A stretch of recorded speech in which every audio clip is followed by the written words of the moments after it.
Alors, vous préférez le faire en français, non? Ah bah oui, Oui. c'est plus fluent que l'anglais. D'accord. Je commence toujours avec la question où vous êtes né. Je suis né à Paris, dans le 16e arrondissement. Mais je suis parti très tôt, tout petit, pour l'île de Jersey, pendant 4 ans avant la guerre, et puis après à Londres pendant 4 ans encore, jusqu'à l'âge de 8 ans. Et puis là, mes parents, juste en 1939, ont décidé de partir pour le Maroc. Mon père avait trouvé un job là-bas, et on devait partir pour 6 mois, on est resté 10 ans. Donc j'ai vécu 8 ans en Europe, petit, ensuite adolescent de 8 ans à 18 ans au Maroc, et ensuite mes parents se sont séparés, donc je suis venu avec ma mère dans la famille française, voilà. Et depuis j'habite Paris. Et votre père? Mon père était anglais, completely British. Et voilà, ça c'est pour situer géographiquement. Et alors je suis depuis 50 ans dans cet appartement. J'ai pas bougé. Autant toute mon enfance, j'ai bougé sans arrêt, mon adolescence, mais à partir de 20 ans, je suis resté dans le même endroit. Et je ne me plains pas parce qu'il y a beaucoup d'arbres, de lumière. Voilà. Et puis, très jeune, vous êtes devenu comédien? Oh, pas tout à fait jeune, parce qu'au Maroc, j'ai eu l'occasion, parlant anglais, de voir énormément de films quand les Américains ont débarqué en 1942, parce que moi je comprenais très bien l'anglais. Ils avaient des projections de films dans les camps pour les soldats. J'étais invité. Mes parents me laissaient aller tant que je voulais. Alors je voyais déjà les films dans les cinémas français. Mais il n'y avait pas grand-chose, parce qu'à cause de la guerre, tout était bloqué. Donc, quand les Américains ont débarqué avec tous leurs films, tous les grands classiques américains, enfin, qui sont devenus des classiques, les John Ford, les Hawks, les Cukor, et tout ça. Alors, je me régalais avec tous ces films, et je disais, oh, j'aimerais bien faire comme eux. Mais il n'y avait pas d'école du tout au Maroc, ni de théâtre, ni de cinéma. Donc, il a fallu attendre le retour en France, enfin, l'arrivée pour moi en France, en 1947. Et là, j'étais très timide, j'avais pas eu d'instruction pendant la guerre, parce que mes parents ont arrêté mon père en tant qu'anglais sous le gouvernement de Vichy, là-bas, on l'a mis dans un camp, alors maman était tout le temps obligée de changer de lieu. Et j'ai pas eu d'éducation à l'école très prolongée. Mais mon goût pour le cinéma s'est développé très fortement, mais j'étais très complexé en arrivant à Paris, parce que je ne savais rien. Je n'avais pas fait d'études pratiquement.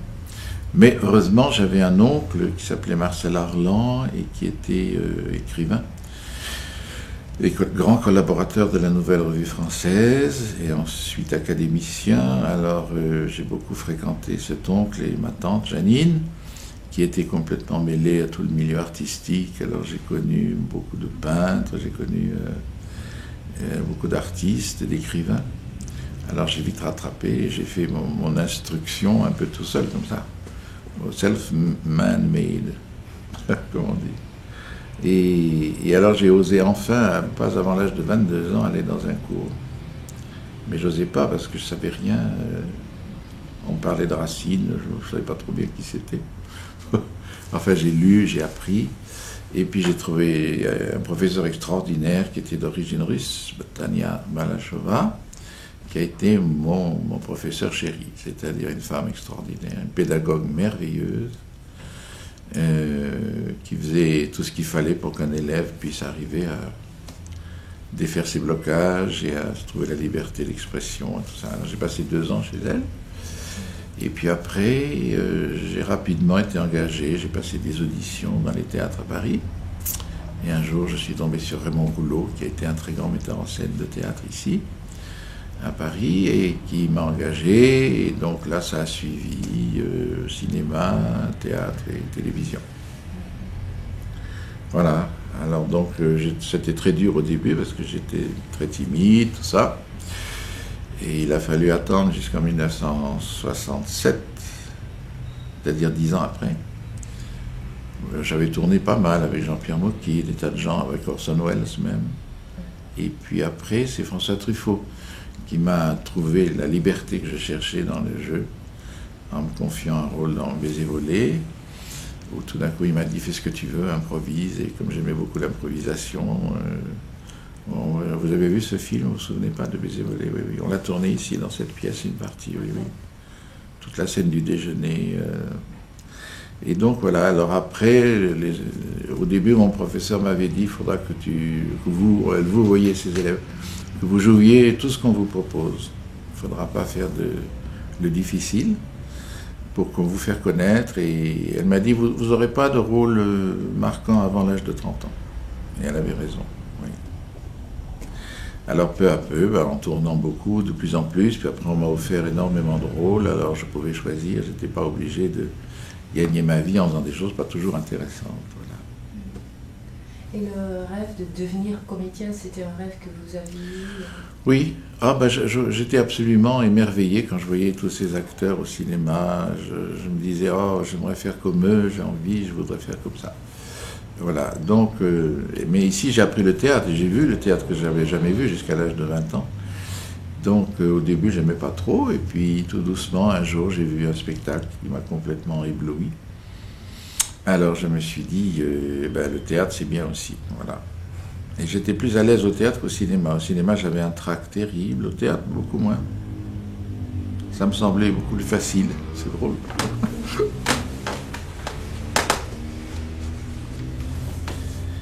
Alors, il y avait aussi un mélange dans ma vie de peinture, parce que j'avais commencé à peindre à 17 ans, et puis ma tante Janine, dont je vous parlais tout à l'heure, était un peintre, et elle m'a appris, je n'ai pas été à l'école des beaux-arts ni rien, mais j'avais un professeur à la maison formidable, parce qu'elle connaissait très bien comment il fallait faire travailler les débutants. Alors elle m'a donné toutes sortes de conseils, elle suivait mon travail, elle me corrigeait, comme on dit, quand elle trouvait que c'était pas bien, elle me disait là non, là c'est pas bien, là c'est bien. Donc voilà, alors j'ai peint comme ça pour le bonheur et le plaisir de le faire. Je voulais pas faire de carrière de peintre parce que j'avais trop vu de peintres dans une misère noire, et comme toute ma famille a été ruinée, puisqu'ils étaient propriétaires de choses en Algérie, de terres et de vignes, ils ont tous été absolument ruinés, donc il a fallu que je subvienne à mes parents, à ma mère, à ma tante, enfin tout ça. Donc j'étais obligé de gagner pas mal d'argent pour faire vivre tout le monde. Voilà, en gros, le parcours.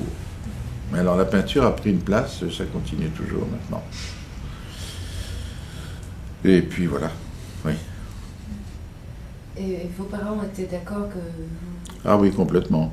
Ils étaient tellement contents de savoir que je m'intéressais à quelque chose, parce que je disais rien. Toute ma famille, quand on est revenu d'Afrique, disait mais qu'est-ce qu'il a, il parle pas, il faut qu'il se secoue un peu, il faut...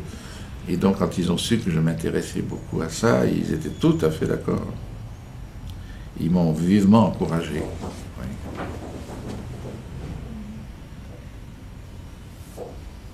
Et votre pays, à vous, c'est où? Oh, comme tous les gens de parents mélangés, anglais, français.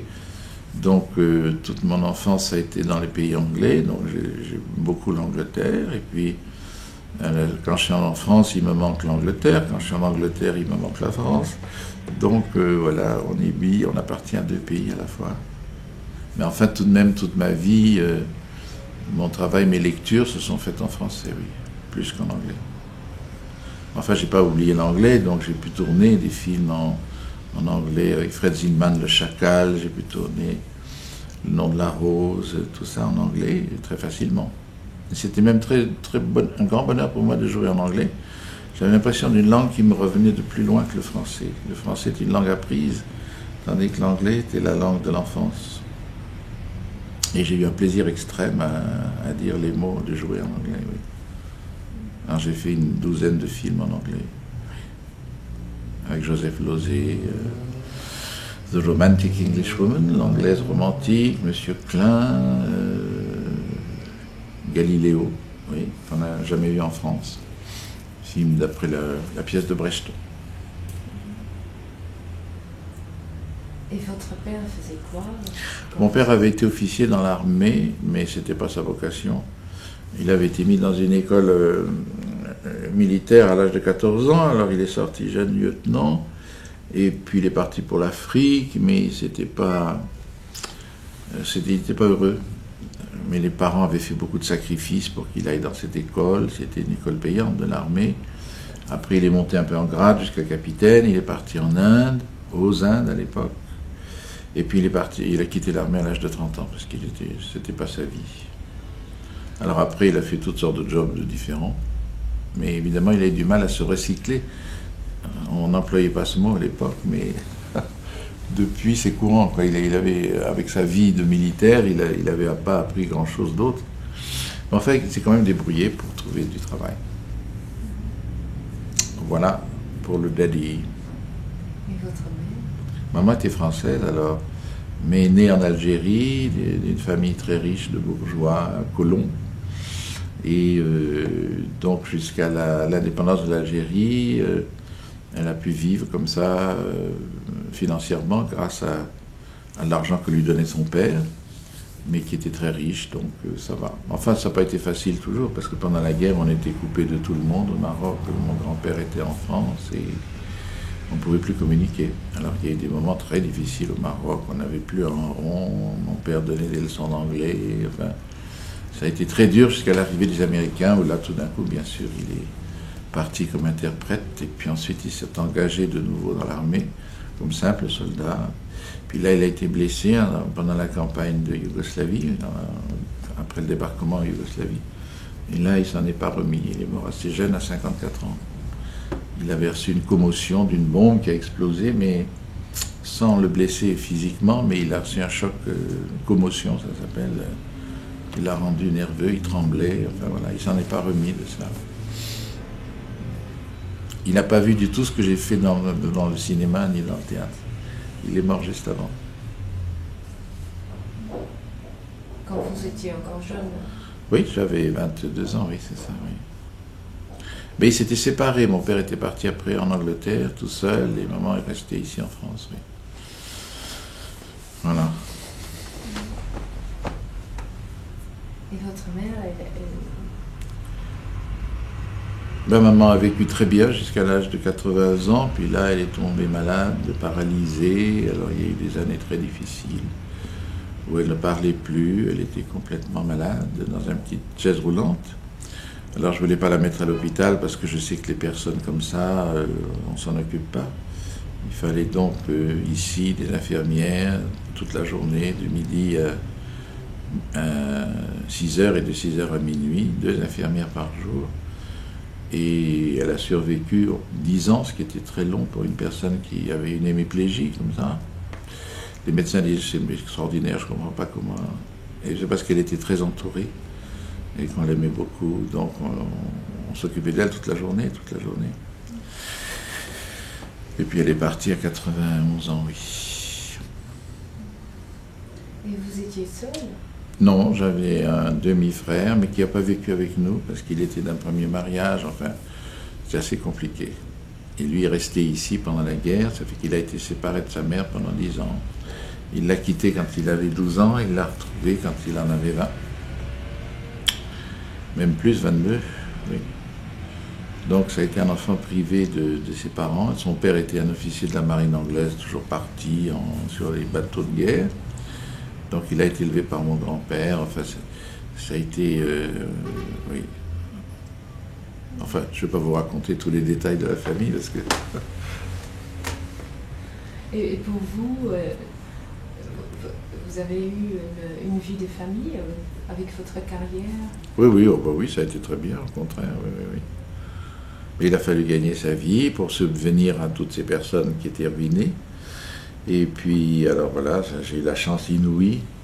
J'ai encore la chance, après 40 ans bientôt, de métier de cinéma et de théâtre, de travailler encore beaucoup. Et des fois, je suis très étonné. Je me dis comment ça se fait que ça dure si longtemps, puisque beaucoup de comédiens sont obligés d'abandonner parce qu'on n'en veut plus. Il y a beaucoup de souffrance dans ce métier. Des gens qui ont été très célèbres, jeunes, et puis tout d'un coup, à 35, 40 ans, c'est fini, on ne les emploie plus. Donc ça fait une grande tristesse dans leur vie. Alors ceux qui peuvent se métamorphoser et faire autre chose, ça va, mais beaucoup restent sur une amertume, une tristesse comme ça, de ne plus jouer. Oui, oui.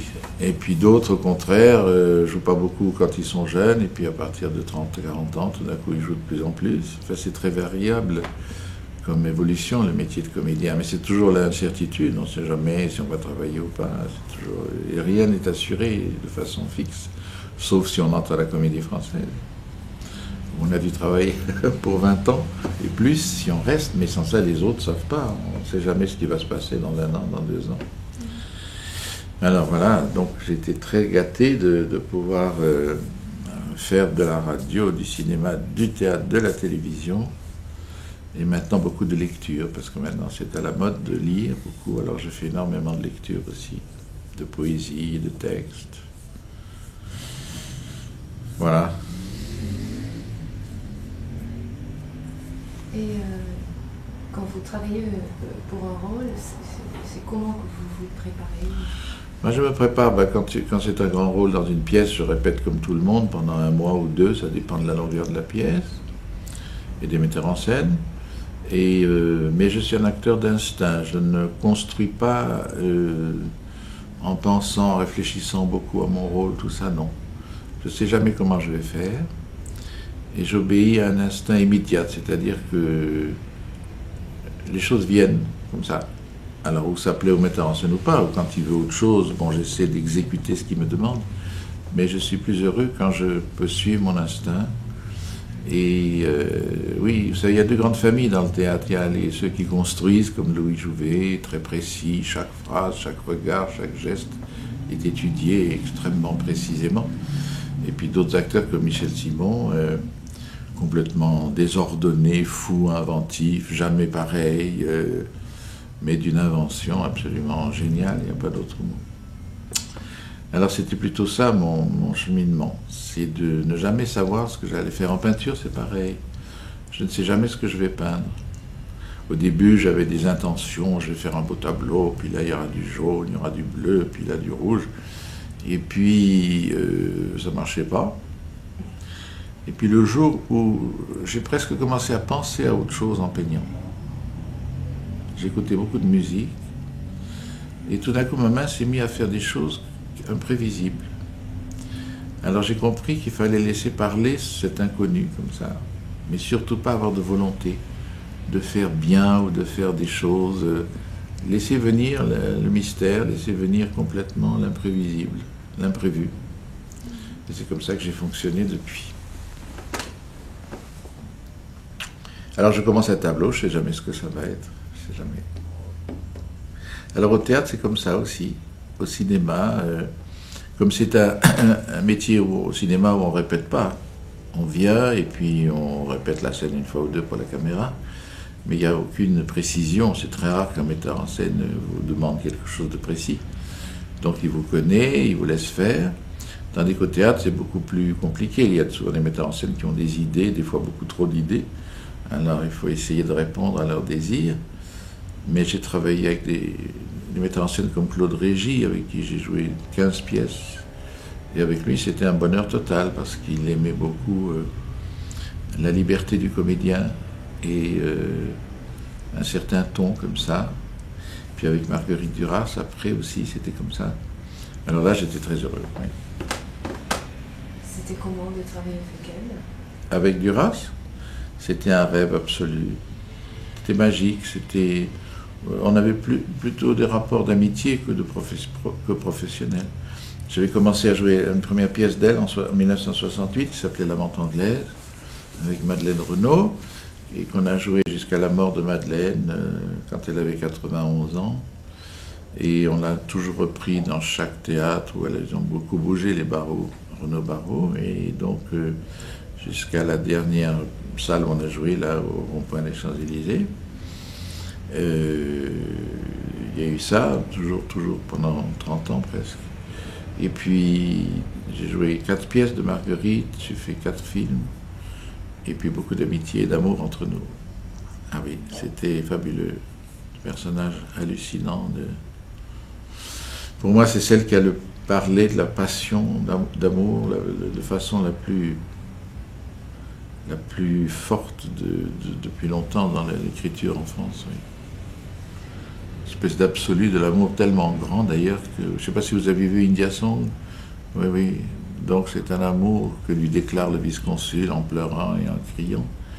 Mais il dit, nous nous rencontrerons ailleurs, ici ça compte pas, mais nous sommes faits pour l'un pour l'autre de toute éternité. Enfin, donc, oui, il y avait une recherche de l'absolu dans son amour, dans sa passion, qu'elle n'a jamais trouvé sur Terre, bien sûr. Elle a beaucoup aimé d'hommes différents, mais ça n'a jamais duré, enfin, ça n'a jamais été une chose pour toujours. Sa vie a été très mouvementée, effectivement. Oui. Et vous, le grand amour? Le grand amour dans ma vie, oui. Oh ben moi j'ai aimé beaucoup quelqu'un qui vivait avec quelqu'un d'autre, donc j'ai pas pu vivre avec cette femme. Mais évidemment, c'est un grand chagrin, mais enfin bon. Mais c'était pour moi l'idéal de ce qu'une femme pouvait être. Et voilà.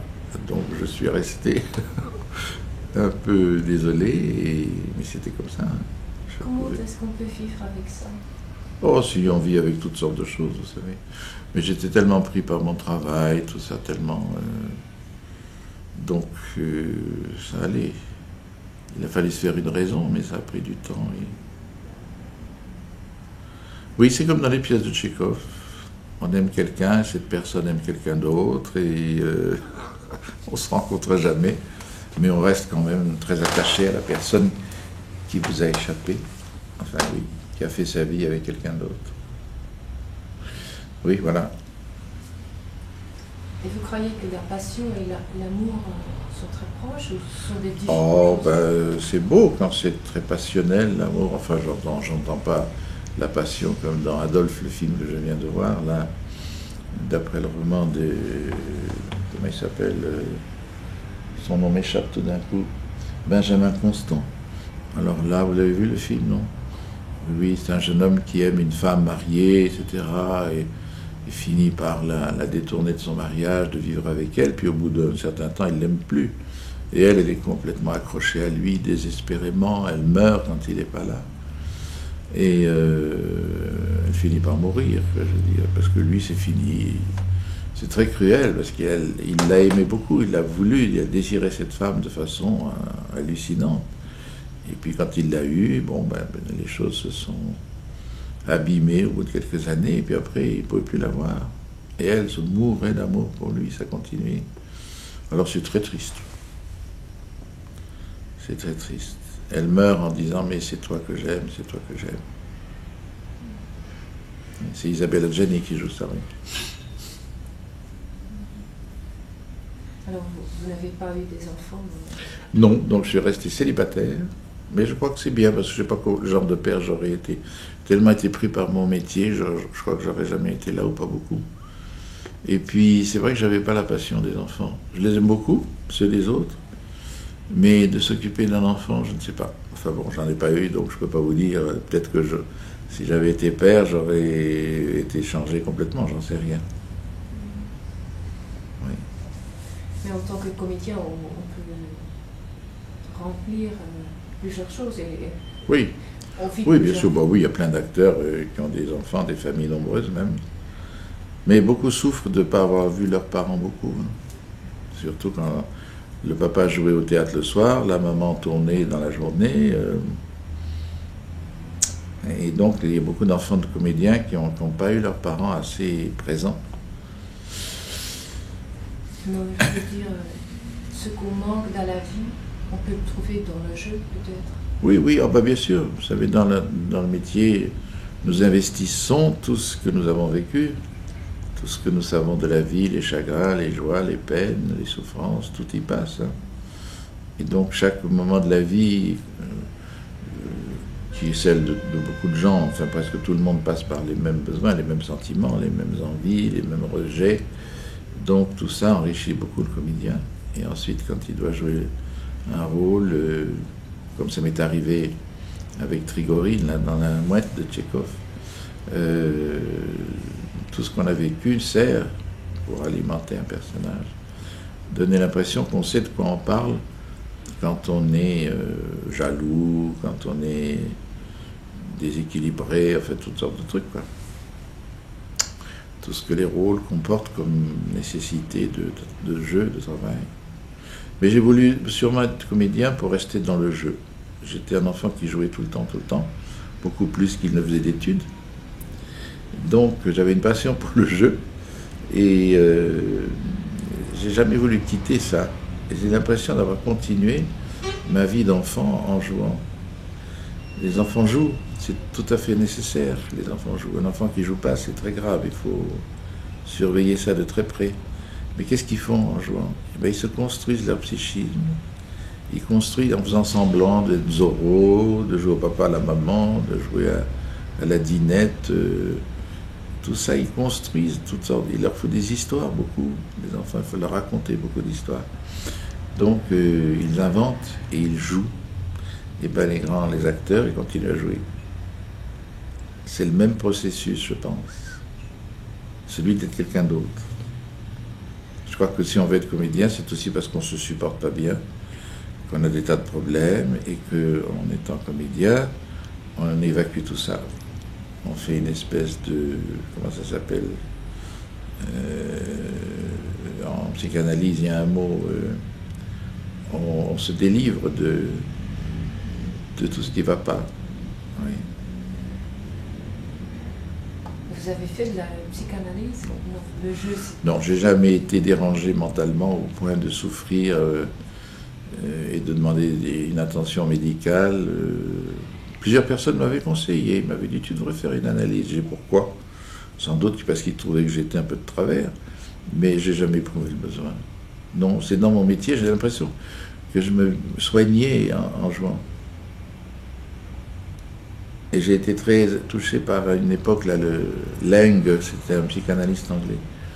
J'ai beaucoup aimé ce qu'il a dit sur une certaine forme de schizophrénie, parce que nous sommes tous un peu schizophrènes dans la vie, plus ou moins. Hein. Il y a des gens un peu schizophrènes, d'autres pas mal, et d'autres beaucoup. Mais le schizophrène, les artistes sont souvent schizophrènes. C'est-à-dire qu'ils ne peuvent pas supporter le monde tel qu'il est. L'artiste a besoin de créer quelque chose qui est son monde à lui. Et si la personne est douée, ça donne des choses fabuleuses.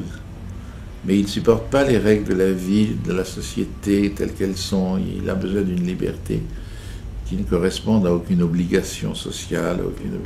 D'où le côté fantastique des artistes, imprévisibles, fantasques, comme on dit.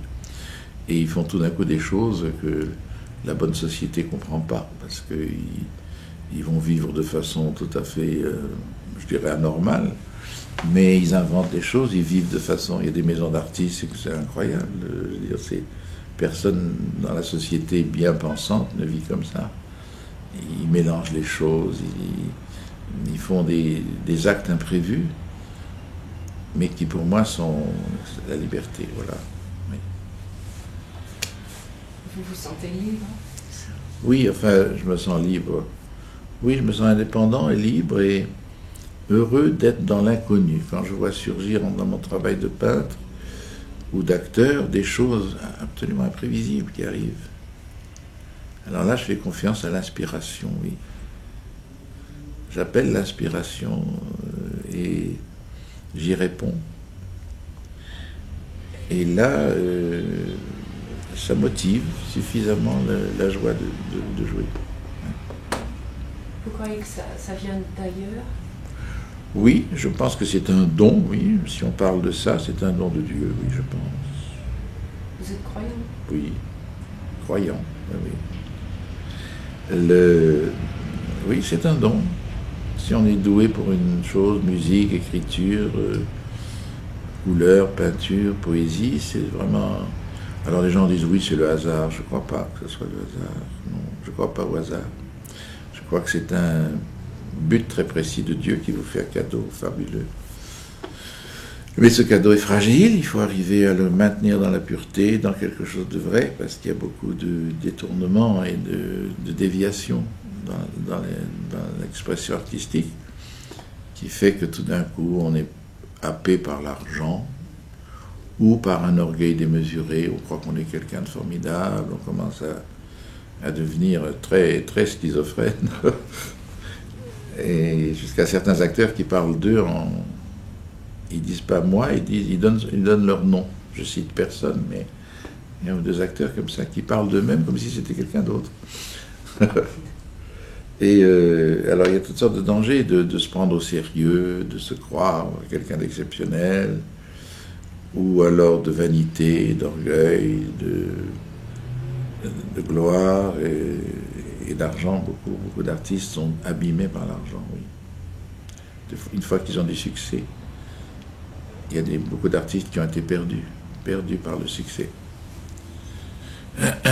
Donc voilà. Alors c'est un beau trésor, c'est un beau don. Et je trouve que quand on a reçu, eh ben, il faut renvoyer l'ascenseur. Donc si on a beaucoup reçu, il faut beaucoup rendre, beaucoup donner. Oui.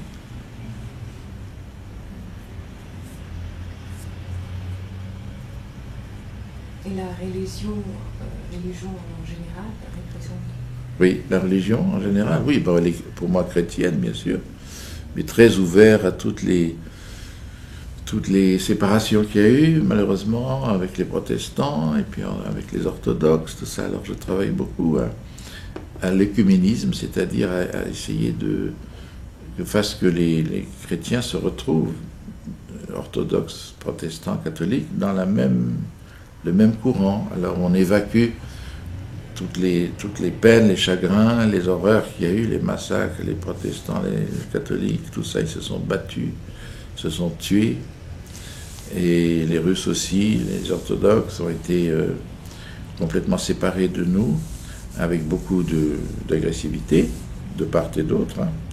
Mais maintenant, il y a pas mal de gens qui essaient de trouver le chemin commun qui nous réunit vraiment, c'est-à-dire au sommet. Hein, et on laisse un peu les détails, on passe par-dessus les différences, et ça donne de beaux résultats. Et l'islam ? Alors l'islam, ça c'est autre chose, évidemment, c'est encore une religion monothéiste, hein, qui croit en un seul Dieu. Et l'islam est sorti des enfants d'Abraham, c'est-à-dire il y a eu, je ne sais plus qui, Ismaël, et Ismaël, lui, est parti dans ce qui a été l'arrivée du prophète. Alors c'est infiniment respectable, mais à condition que ce soit vraiment vécu, le Coran, comme c'est écrit. C'est-à-dire, tu ne tueras pas les enfants, tu ne tueras pas les femmes, tu ne tueras pas les vieillards. Et donc, ceux qui se servent de cette religion pour vouloir détruire toutes les autres croyances, c'est manifestement pas le Coran qui est bien vécu. Comme chez nous, les catholiques, nous avons aussi fait des choses effroyables. Nous avons massacré des peuples entiers au nom du Christ. Donc, il y a eu beaucoup de déviations. Mais voilà, alors le monde est partagé entre le bien et le mal, qui se battent de façon farouche. Et le mal fait beaucoup de mal, et le bien fait beaucoup de bien aussi. Et qu'est-ce que vous pensez du monde aujourd'hui ? Eh ben, je pense que ça a toujours été comme ça.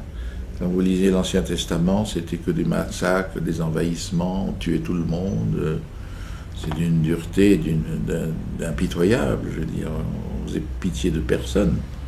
Donc déjà 2 ou 3 000 ans en arrière. Donc ça a toujours été comme ça.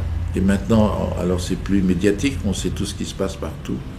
Avant, on ne savait pas trop. Quand il y avait une révolution au Brésil, on savait 3 mois après. Maintenant, on sait tout de suite. On voit tout à la télévision. Le malheur du monde devient un spectacle, d'ailleurs. Beaucoup trop. Et l'homme insiste pour voir le malheur des autres. Ça le rassure. Bon, les autres peuvent crever, mais moi, ça va, je suis à l'abri. Alors, il y a une consommation de la détresse sur laquelle il ne faut pas s'attarder, parce que si on commence à dire « Ah, tu vois ce qu'il y a en ce moment, les tremblements de terre, la famine, le sida, la guerre, les massacres, on finit par tournoyer, et puis on tombe, parce qu'on finit dans la désespérance. On se dit, il n'y a aucune solution. » Alors que le christianisme, la religion chrétienne et les autres aussi tendent à la paix et demandent que l'on ne fasse pas la guerre, qu'on ne se tue pas. Mais voilà, on est loin de le faire pour l'instant. Quand on est avant, on se déclarait la guerre, bon, et puis on faisait une bonne guerre, et puis c'était fini. Maintenant, c'est plus ça du tout, on ne se déclare plus la guerre. Ce sont des bandes armées qui décide que d'aller occuper le Congo, je ne sais pas quoi, des soldats qui se révoltent contre leur chef, mais il n'y a plus d'honneur, si je puis dire, de la guerre. Maintenant, ce sont massacres, pillages, en Algérie, tous ces gosses qu'on tue. C'est hallucinant, hallucinant de voir la férocité. Quand je pense qu'en Algérie, ce sont des pères de famille qui vont tuer les gosses. Alors, qu'est-ce qui se passe? C'est inexplicable, personne n'a d'explication. Ils sont allés là-bas, l'ONU, je ne sais pas qui, ils ont cherché à comprendre ce qui se passait en Algérie. Donc on suppose que ce sont des mafiosos, des je ne sais quoi qu'il y a derrière tout ça.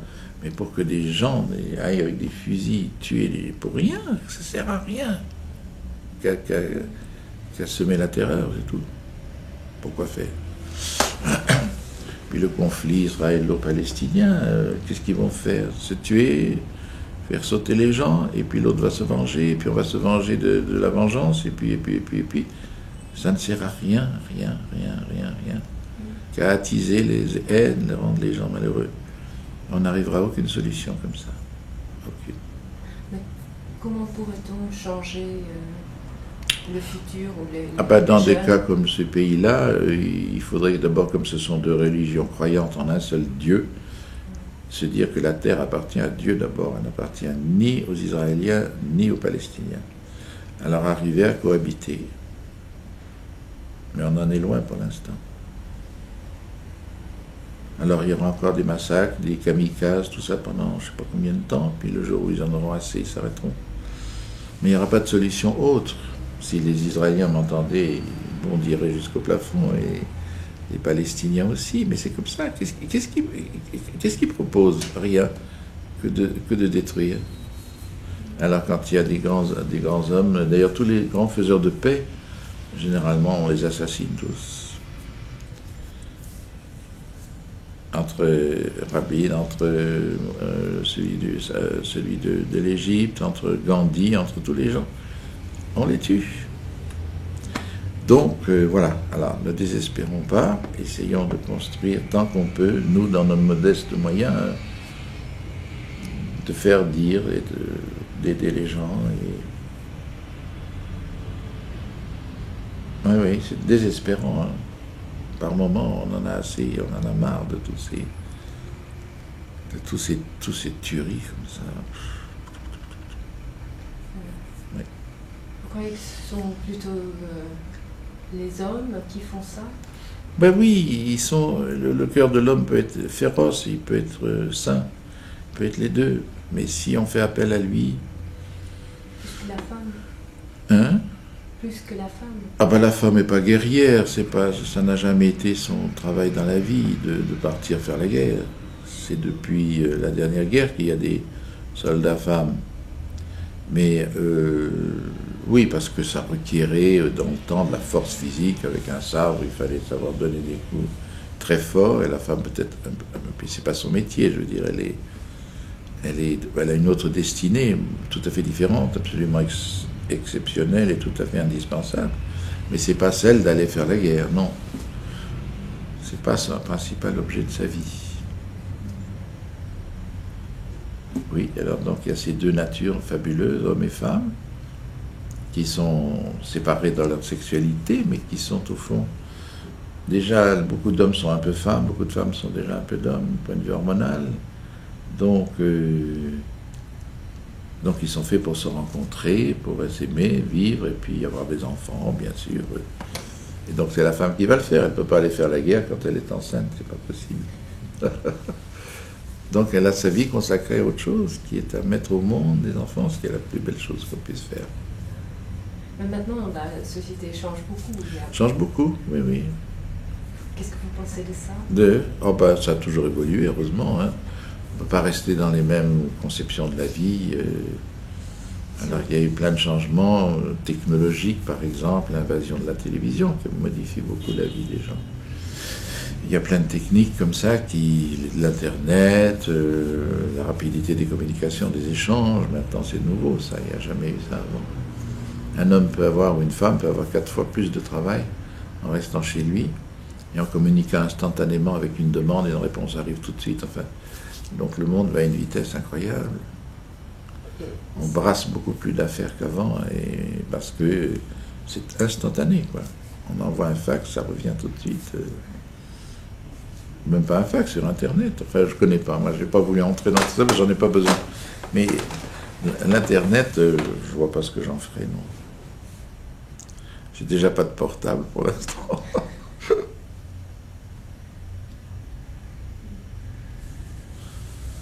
Oui, c'est très difficile hein, de comprendre que l'autre, le prochain, comme on dit, c'est celui qu'il faut aimer beaucoup, beaucoup. Parce qu'il est pareil à nous.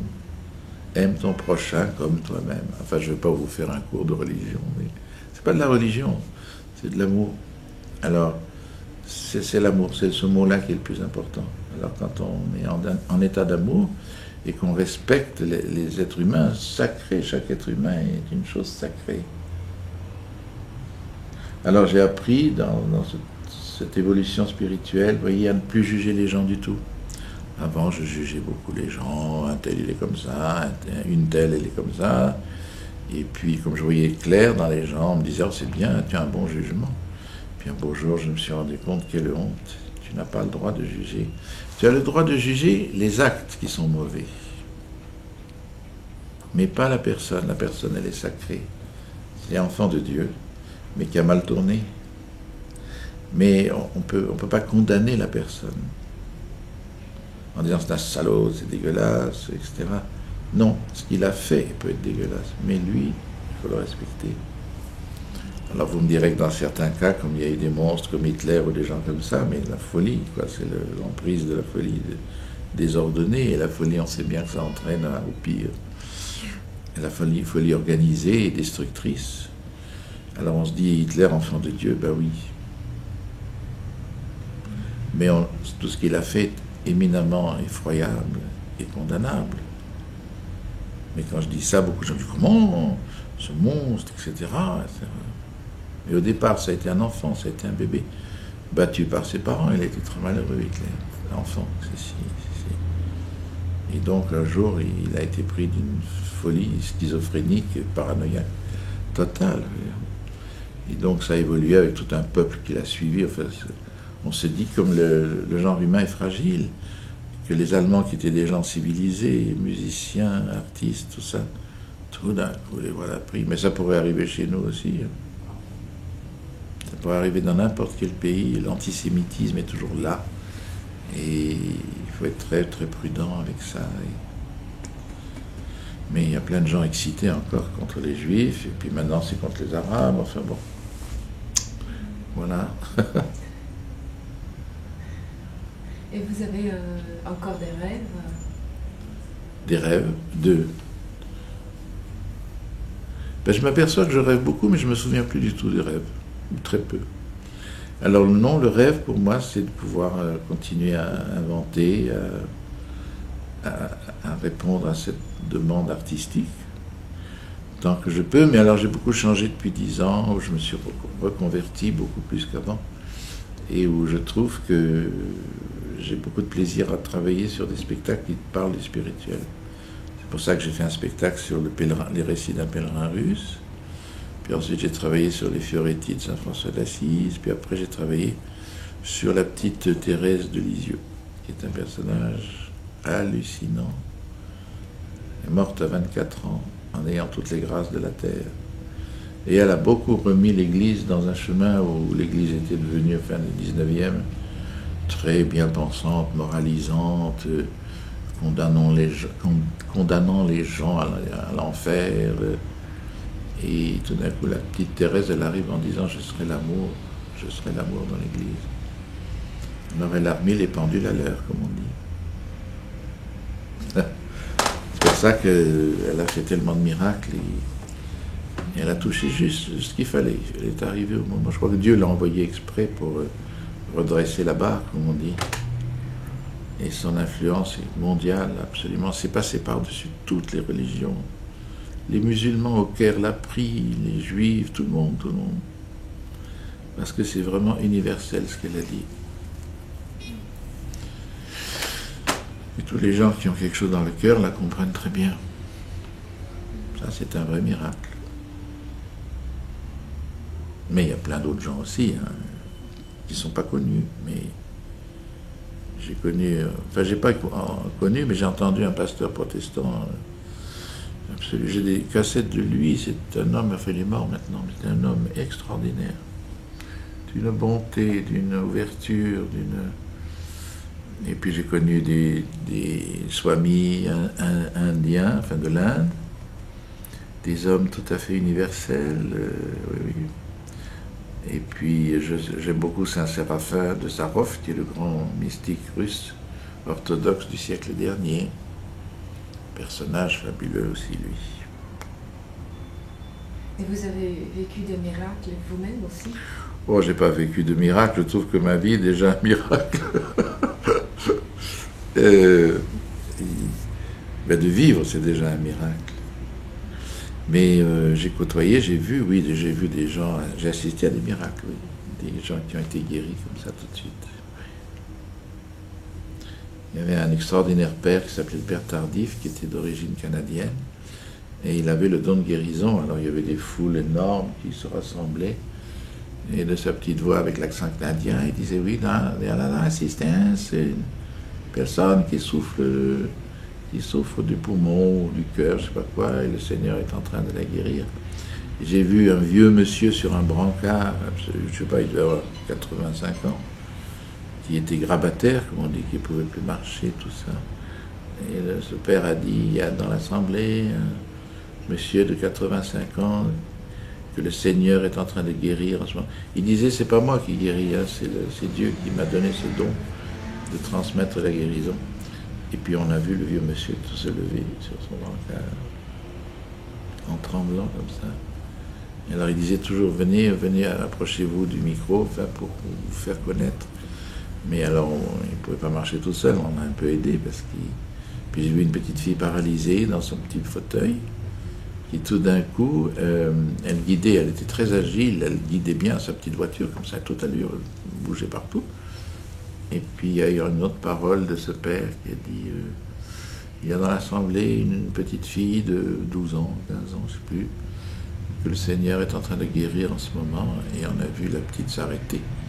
Et tout d'un coup, se lever sur ses jambes aussi, en tremblant, parce qu'elle n'avait pas l'habitude de marcher du tout. Donc, j'étais témoin de ça. Donc, ça existe. Et le Père Tardif est allé au Liban, pays arabe, musulman, chrétien, juif, tout. Et la première fois qu'il est allé, il a rassemblé 10 000 personnes. Et la seconde fois, il y avait 100 000 personnes. Vous vous rendez compte ? Tout le monde venait de tout le Moyen-Orient. Les Maronites, les Libanais, les Syriens, les Israéliens, tout le monde s'est rappliqué. Toutes les routes étaient bouchées sur des kilomètres. Et il y a eu beaucoup de miracles, mais on n'a même pas su parce que les musulmans sont repartis sans annoncer qu'ils avaient été guéris. Et c'était extraordinaire. Il est mort maintenant. Le Père Tardif. Donc voilà, j'y crois, ça j'ai été témoin vraiment de miracles. Et vous croyez qu'il y a une vie après la mort aussi? Oui. Parce que je crois dans les paroles du Christ, et je ne pense pas que le Christ puisse dire quelque chose qui soit un mensonge. Pour moi, tout ce qu'il a dit, c'est tellement extraordinaire, c'est tellement un projet de vie, une façon d'être, que je n'ai retrouvé nulle part ailleurs. Ni dans aucun programme politique, ni dans rien. Alors, lui, il a été crucifié parce qu'il a osé dire qu'il était fils de Dieu, ce qui était impensable pour les Juifs et pour les autres religions. Et puis, surtout que de tout l'Ancien Testament, tout Israël attendait le roi, comme David, comme Salomon, l'homme tout-puissant qui allait régner sur le pays, être en même temps branché sur Dieu très fort. Et quand ce petit bonhomme, ce petit charpentier est arrivé en disant « Je suis le fils de Dieu », il était pauvre, il n'avait rien. Alors ils ont été très déçus, ils ont dit « C'est pas possible, ça peut pas être Dieu, ça, c'est impensable, c'est pas comme ça qu'on voit Dieu ». Et donc, Voilà, il a donc payé de sa vie cette croyance, où il a remplacé tout ce qui était pouvoir, puissance, richesse, comme étant très secondaire, mais l'amour avant tout. Voilà. Et oui, c'était surprenant, étonnant. Et ça a été suivi beaucoup. Hein, on voit à Rome, où ils ont été massacrés, tous les croyants, mangés par les lions, tout ça. Il a fallu 3 siècles avant que le Constantin, l'empereur, se convertisse. Il y a eu 3 siècles de tueries, de massacres. Ça a pris longtemps à cheminer, mais tout de même, il y est arrivé. Enfin, la conversion s'est faite au moment où l'Empire romain faiblissait beaucoup. Hein. Parce que tous ces grands empires, ils ont beaucoup de gloire et de machin pendant quelques siècles, et puis après ça s'effondre.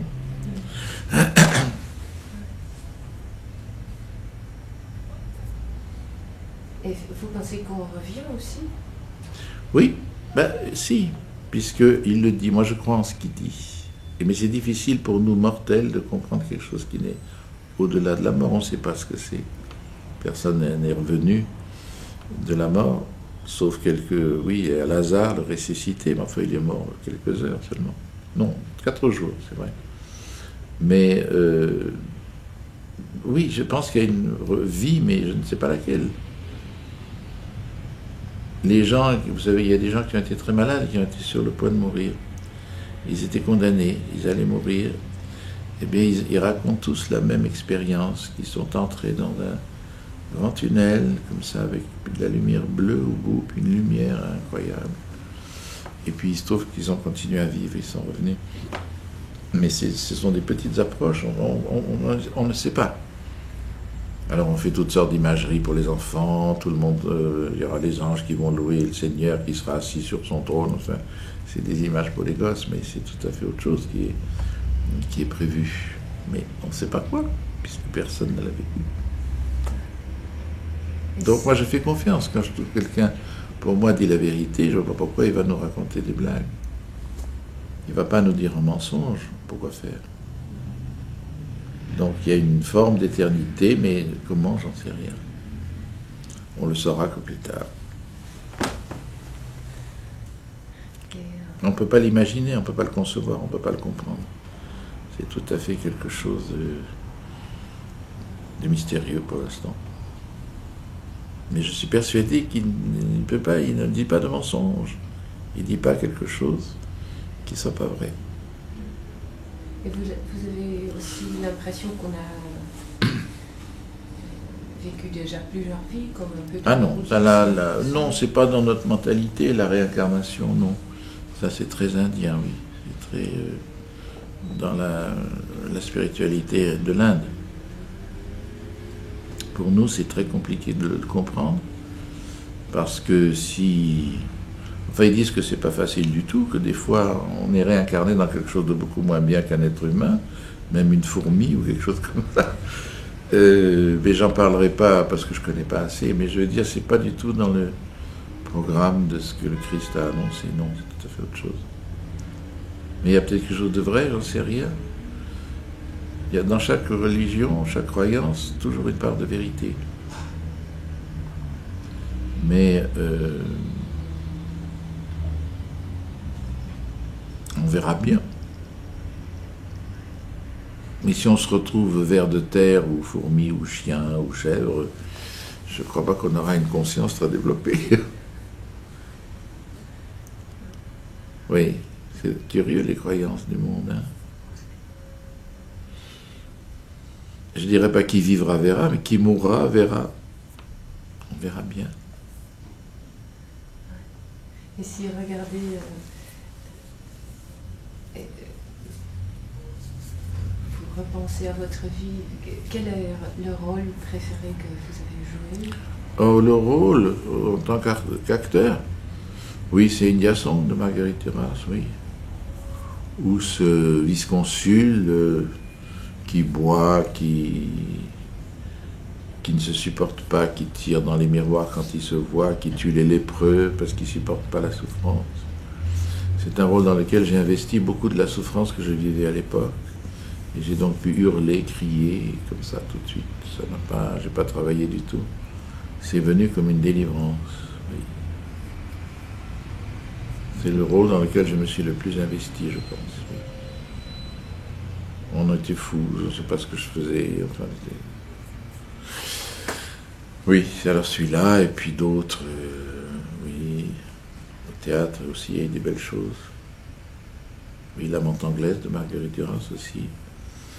Et puis au cinéma, qu'est-ce qu'il y a eu? Le Long de la Rose, oui, des choses comme ça. Oui. Vous en êtes à combien de temps là? Presque une heure. J'ai une dernière question. Qu'est-ce que vous disiez à la prochaine génération en tant que conseil pour la vie? Mais de vivre, et puis de trouver une vie bien, une vie belle, juste, aimante. Il n'y a pas de technique ou de solution différente d'avant. C'est ça le bonheur, c'est d'être en équilibre, d'être généreux, d'être heureux. Alors, pour ça, il faut travailler. Le bonheur vient à condition de donner un sens et de croire en certaines valeurs qui sont la générosité, qui sont l'intérêt pour les autres, et le soin, et l'attention, et le respect infini des êtres humains. C'est ça le vrai grand bonheur. Le reste, c'est du bonheur, bon, l'argent, alors on se paye tout ce qu'on veut, on fait des vacances aux Bahamas, on a un avion privé.